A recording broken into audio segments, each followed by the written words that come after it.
Hey there YouTube, Vinny here for another cap of the week, and since I'm a newly Washingtonian resident, I thought it'd be fun to take a look at the original franchise here, the Washington Senators, which are now the Minnesota Twins.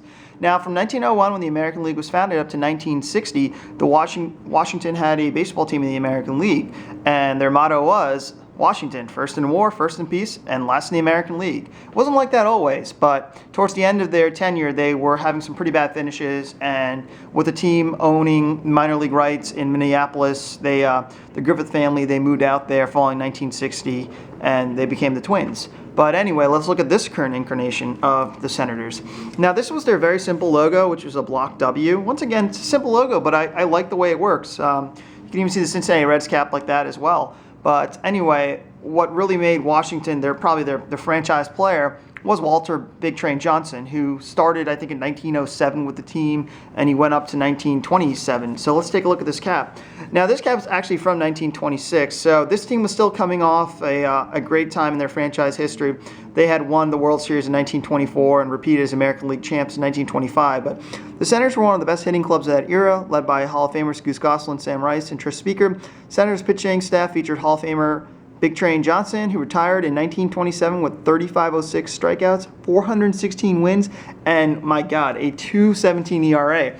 Now, he did play most of his career in the dead ball era, but still, this is insane. To have that many wins and that low of an ERA, simply was one of the best pitchers ever. But, the team did win their 1924 World Series, and, it does suck that the team had to move to Minneapolis. Washington was replaced the following year with another incarnation of the Senators, but they only lasted about 11 years. They moved they were only there for 10 years, but they moved after 1971 to Texas for the Texas Rangers. And then sadly, the beloved Montreal Expos, because they were screwed by the strike, they ended up moving after 2004 to Washington to become the Washington Nationals. So Washington has been primarily an American League city, but with the advent of the Expos moving in 2005, they are now a National League city. Now, what's also interesting too is the team used to play at Griffith Stadium, which is now located on the campus of Howard University and the Howard University Hospital. So it's always interesting to see how old ballparks, what they have become now. I believe Ford's Field in Pittsburgh is like a dormitory for the University of Pittsburgh. The Yankees, one of the Yankees' first ballparks, Hilltop Park, is now part of Columbia University Hospital.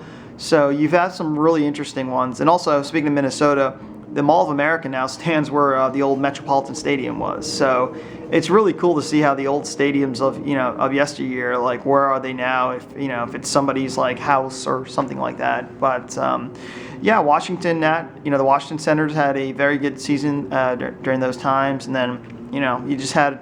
At the time, you didn't have wild cards. You didn't have divisions. You just had to win your league to win the pennant, and it was tough. Definitely the Washington Senators had an illustrious history in Washington, and now Washington has baseball, just now in the National League. Anyway, until next week, see ya.